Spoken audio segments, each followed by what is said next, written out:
Welcome to MADinc. We are Perth's leading automotive detailing studio, passionate about all vehicles and sharing our story. Find us on YouTube, Facebook and Instagram, Spotify and Apple Podcasts to learn more. And thanks so much for watching, listening and supporting. We hope you enjoy. Welcome to episode 4 of the MADinc podcast. Today, I am by myself. Nick is absent. He is on holidays, on a well-deserved holiday, having some time off, which is great. So you're just going to have me today, which is going to be excellent fun. And we're going to be discussing the area that I'm possibly the most qualified to talk about without Nick's help. We're going to talk about marketing and media production and why marketing your business matters. This is unsurprisingly an area that I'm very passionate about. I have a lot that I want to talk about, and so I have some notes in front of me to kind of guide me through it all. And yeah, let's get into it. So Nick has told me stories of how people have come up to him at events and things like that and asked for advice on marketing, on content creation, saying that, you know, they don't have the time, the knowledge or the equipment to do it themselves. And as with a lot of other things in the business world, in the automotive industry world, in the car detailing world, the purpose of this podcast is for it to just be a platform where we can share our experience on these kinds of topics, and hopefully that can help someone else. There's going to be 3 tiers to this episode, and you can stop at any point in time once you feel like what I'm talking about doesn't apply to you. The first tier is going to be for small businesses, so either a small team or even just one person doing it themselves. You might not have any gear in terms of camera gear or gear to create marketing content. We're going to talk about the bare basics. The second tier is going to be for slightly larger scenarios, so bigger teams or amateurs looking to become better at content creation. And in that section, we'll discuss entry-level gear that I recommend. The third tier is going to be advice for like more advanced level. It's going to be for more professional productions, color grading, shooting techniques, things like that. So hopefully there's going to be something here for everyone in terms of what I've packed in here. So let's get into it, and we'll start off first with a little bit of my background, just so that you can understand what kind of experience I'm coming from. So I've been using a camera to create some form of content for 15 years now.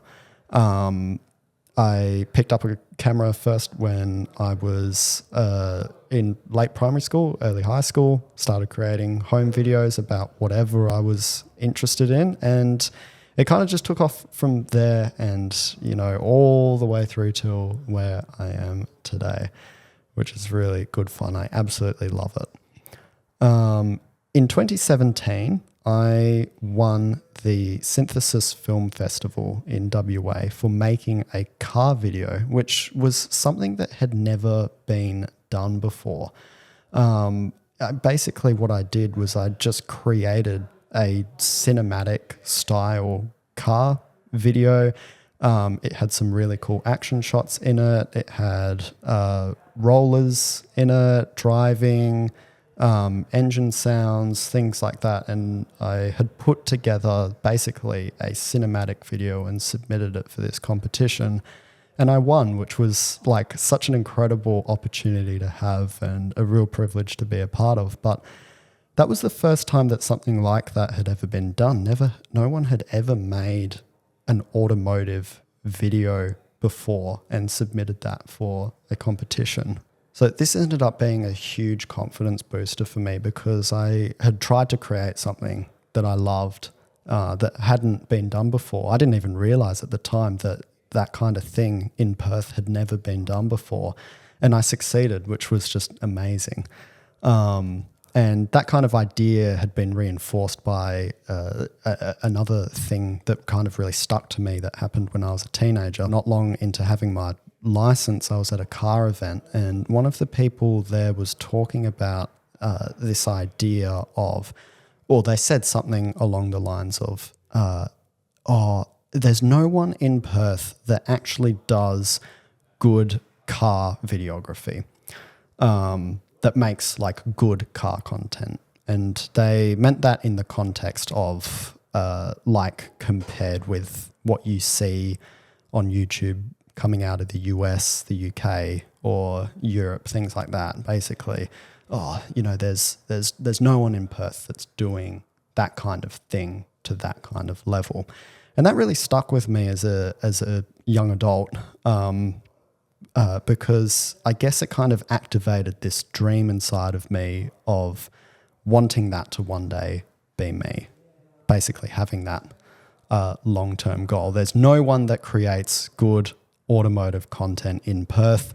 Wouldn't it be cool if that could one day be me? In 2020, I finished my uni degree. I completed a business triple major in marketing, advertising and public relations.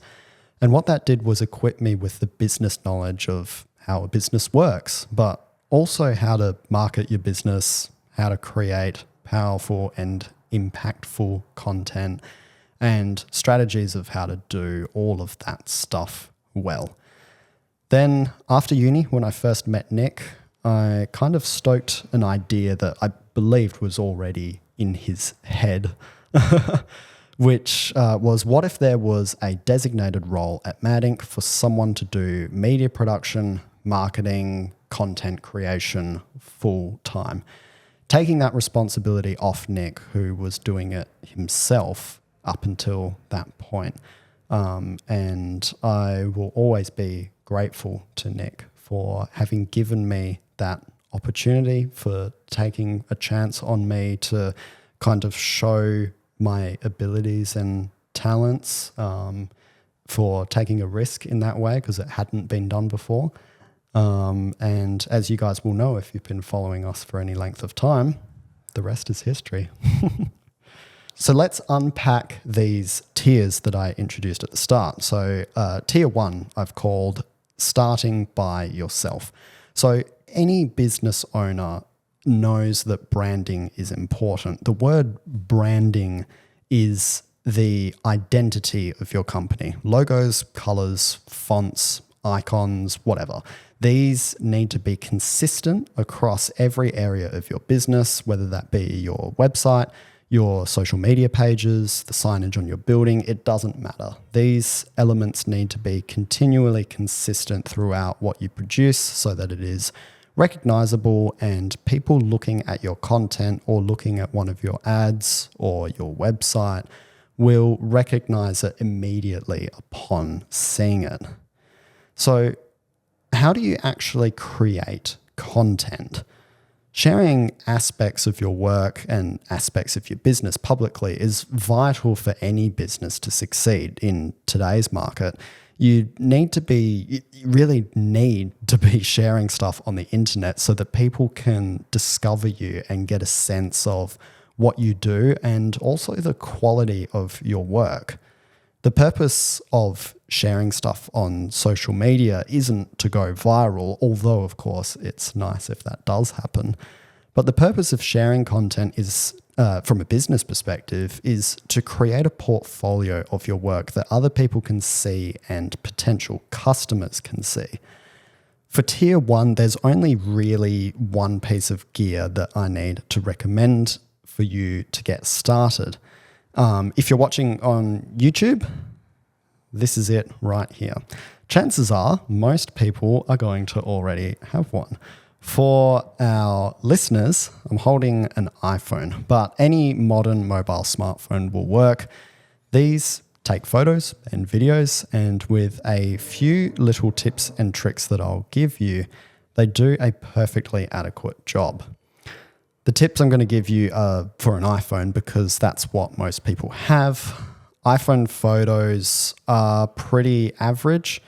They'll do just fine. Apple programming has the tendency to overexpose photos so that the subject or everything contained in the photo is well lit, but often this is at the expense of natural, real-looking shadows in photos.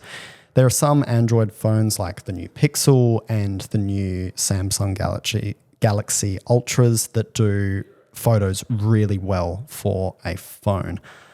iPhones really shine with their videos. iPhone videos are really, really good.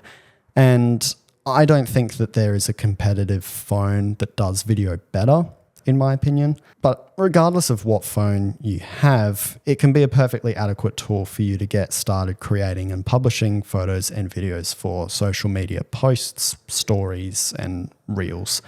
For those who have an iPhone, these are the tips and tricks I recommend.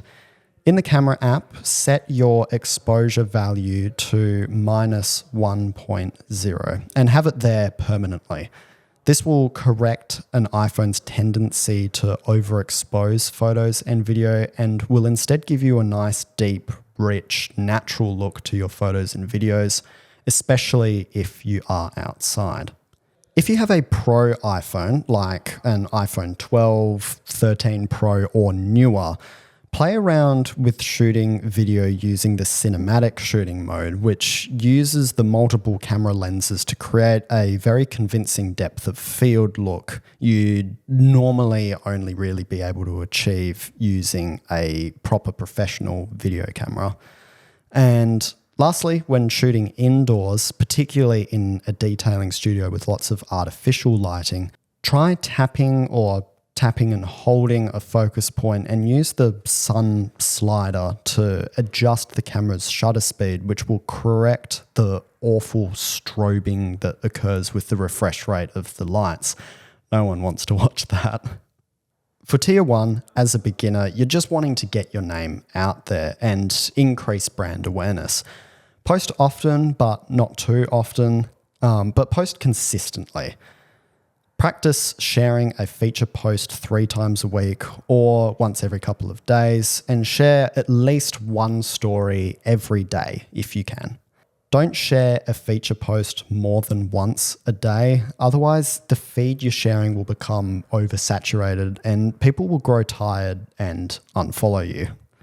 Likewise, I recommend not sharing many more than 8 stories in a single day for the same reasons, but the consequences are less severe because it's easier for someone to just ignore stories if they're not interested in seeing them.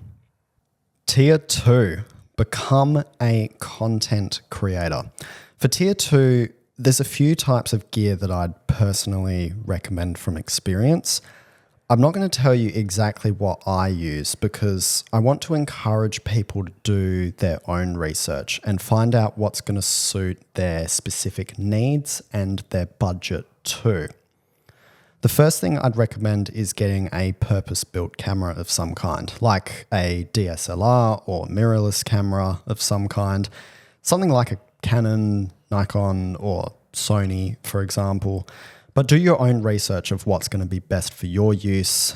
Different cameras and different lenses are going to be better at certain things than others. If you're wanting to do videos, get a tripod and also get a microphone kit with things like mic transmitters and receivers, lapel adapters, windsocks and things like that so that you can capture nice sounding audio. Then lastly, invest in some editing software so that you can adjust your photos and put videos together as needed. There's heaps of software available for both Macs and PCs that's excellent. Again, just research what's going to suit your needs best and what fits within your budget as well. In terms of creating content, this is going to depend entirely on how you operate creatively and what you're wanting to do. Following trends can be a bit of a double-edged sword. It might reward you in the short term with a video that gets lots of views, but at the end of the day, you're copying other people's ideas, and people engage the most with original content and Original content is what will most likely get you customers through the door and people who are genuinely interested in what you're sharing. On a personal note, I waste so much free time scrolling through Instagram, watching different people do the same trend to the same infuriating song. And then I keep scrolling and I forget it instantly. But what sticks with me is when someone has a well-made, cleverly thought out, original bit of content that's thought-provoking, educational, or just really damn cool. Social media is more oversaturated than ever before. There's too much content. We don't need more content. We need better content. Content that stands out above the rest. I made a joke the other day to another close marketing person of mine. They had said to me how impressed they were that MADinc's media insights continually go up, which is really cool. They're in a bit more of a challenging industry where it's a bit harder to make it look cool, they'd said. And I replied as a joke, just do memes, which we laughed about. But the reality of the joke that I shared with them is that there's only really two ways you can break through an oversaturated market or an oversaturated content space. And that is to do either really ultra high production stuff that really sets you apart from all of the other competitors, or to just do memes that are funny and grow engagement that way. I believe that those are the two extreme ends on a spectrum, but regardless of whatever your content plan is, it should be deliberate.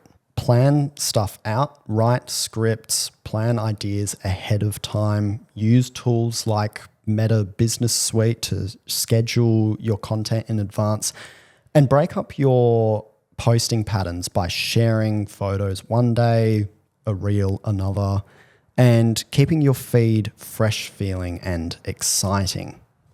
Tier 3, hardcore stuff, I've called it.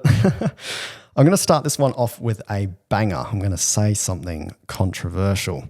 Now, of course, this is just my opinion. My opinion is informed by experience, but like with anything else I've said in this podcast, you should take it with a grain of salt and follow this podcast up with your own research to find out what works best for you as an individual. All right, here we go. Brace yourself. Filters and presets are overrated. I don't like them. I don't use them. I don't shoot any photos or video footage that I then just take, dump onto the computer, and then just paste settings on top of. I think it's lazy. I think it's sloppy. But that's just my opinion. I know it's a strong one. Probably the strongest thing I'll say on this podcast, but that is what I truly believe. Sure, I might want a cool, creative, or cinematic look for a video sequence or set of photos, but I'll make those adjustments from scratch, make a creative look from scratch, and then apply that to the rest of the sequence as needed. I believe it's more important to learn to perfect the shoot first so that your editing process is simpler and more streamlined. Use the correct shutter speed with regard to your camera's frame rate for video, set your white balance, monitor your ISO, use ND filters on your lens, not electronic filters you just add on later. Make your own LUTs or lookup tables. Don't use other people's unless it has been specifically graded for use with your camera and to the color space or settings that your camera is shooting, like S-Log or whatever else you might be using. Don't use warp stabilizer, please, for the love of all things good, or any other automatic digital stabilizer in your editing software. There are few things that are as gross as taking shaky handheld footage and then just slapping an auto digital stabilizer on it that's going to make it look all wavy at the edges and warped, as the name suggests. Here, I use a stabilizing gimbal that my cinema camera, the big one, sits on top of, that physically stabilizes the imperfections in your motion as you're shooting. I also use camera bodies and lenses that are optically stabilized because I believe it's better to do something properly the first time as you shoot it, for example, than to shoot something that's less than perfect and try to fix it in post as you're editing. That rule I have applies to anything, whether it's photo shooting settings, video stuff, the way I set up lighting rigs before I start shooting, the way I set audio gains on the mics, anything. I think it's better to check that everything is all correct before you hit that record button or shutter to make your edit easier and more streamlined than to take whatever you get without much thought and try to fix stuff later on. Another thing to consider as well is your export settings. Take the time to learn your camera's footage balance between maintaining a nice, crispy, high-quality final result, but a file size that's not large enough to get so badly compressed by Instagram or YouTube that it looks like you shot your video on a potato. A quick tip I'll give you, if you're wanting to maximize how your reels appear within the Instagram app or videos on TikTok, I strongly recommend shooting/exporting using a Rec 2020 or Rec 2100 HDR color profile. This is going to give your final export really rich contrast, and as people watch your video within the app, it's going to appear nice and bright with a really full range of lighting and color, and it's going to make other videos seem really dull in comparison. It's a really good way to grab people's attention with the look of your video. A big part of what I do here at MADinc is to create powerful and meaningful content that is well made, high quality, and has an overall creative standard to it that sets it above other automotive content. I shoot everything from scratch. I edit everything from scratch. I mean, even our stories, I'll shoot in a raw format, edit it, color grade it, export it for sharing. And I don't say that to suggest that's what you should aim for or attempt to replicate, but to show you guys as an example of the commitment that I have to producing something that I'm proud of and something that I feel like is worth sharing. Now, granted, of course, I don't always get it right. Of course I don't. There's stuff that's worked really well and there's some stuff that hasn't, and that's totally okay. Part of content creation, just like any other part of starting or running a business, is so much about just giving it a shot, seeing what works and just figuring it out for yourself. Rounding this off, my final point is to just be really intentional with everything that you do. Like with any area of running a business, you have to put effort in. And you have to be deliberate with how you go about doing this stuff, regardless of what your goals are. Otherwise, it's just not going to work. I know that there is a lot of stuff to unpack in this podcast and that I've waffled on for a very, very long time. But my hope is that it can at least set you in the right direction in terms of what your next step is to take with how you market your business moving forward. Thanks so much for watching and for listening. As always, we can look forward to having Nick back with us next month when our next episode comes out. But until then, stay tuned and we'll see you next time. Thanks for tuning in to this episode of the MADinc podcast. If you are looking for some next steps, there are a few directions you can go. If you're interested in learning more about us, feel free to check out our social media content on Facebook, Instagram, and TikTok, or our other productions such as our feature videos on YouTube and our podcast on Spotify or Apple. If you have a question you'd like us to answer or discuss on the podcast, you can send an email to james@madincgroup.com, or if you have a business or service inquiry related to one of your own vehicles, you can come visit our showroom, give our office a call, or send an email to info@madincgroup.com.